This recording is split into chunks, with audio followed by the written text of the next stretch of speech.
Most of the people gathered in this room are probably here ultimately because of words. Powerful words and beautiful words and words of consequence. This was the life's work of Michael Gordon, the man we loved and admired. And it's words that have really vexed me leading up to this because I'm not sure I can muster them to do justice to Mickey.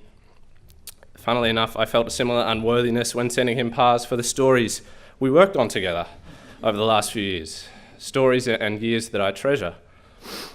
It was my great luck to have Mickey around my entire life. He was like a brother to my father for over 40 years and, as a result, like family to me. He was a constant. The last time I was in this room was 3 years ago for Harry's service. Now, Scotty, as is his right, has snatched one of my references and themes here.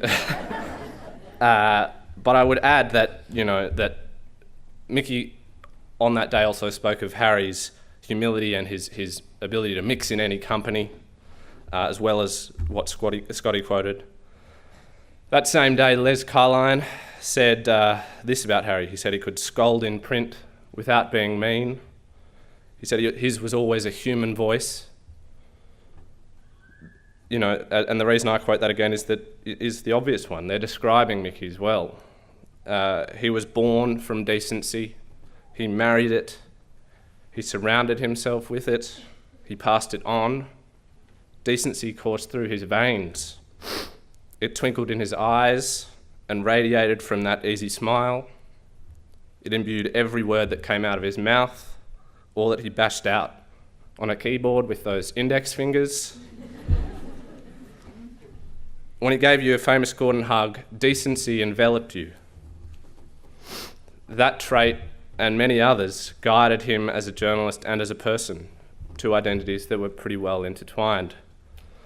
A special achievement of his was to spend 2 decades examining Australia's 2 darkest and most challenging issues and still emerge with the respect and admiration of a broad spectrum of people. Debates around Indigenous affairs and refugees are highly emotive and deeply complex. They make people very uncomfortable. But at the end of it all, Mickey earned tributes from people like Tony Abbott right through to detainees still on Manus Island. You only achieve that by being as intensely respectful and likeable and reasonable and fair, as decent, as undeniable as Michael Gordon. That weight also meant a lot of his stories on these things got a run or a better run because it was him writing them. He single-handedly elevated important issues. That's how he used his power. That's what we've lost. Mickey was a lot of things to me. He was boisterous Yum Cha on grand final weekend. He was the papers spread out over the dining table. He was live music in St Kilda. He was bizarre IT issues in the office.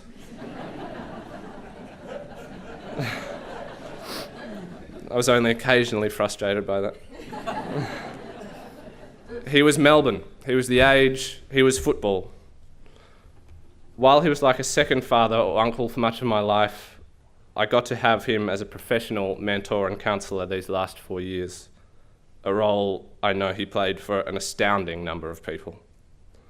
There was special poetry for me to get those bylines with him because my dad got those bylines with him decades ago. Not to age you, Dad.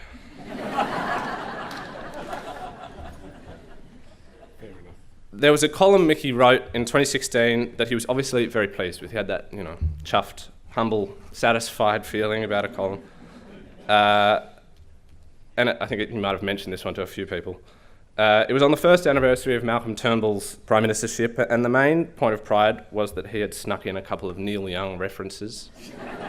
I'm not sure whether you've picked up the Neil Young theme. The quote was, "It's better to burn out than to fade away."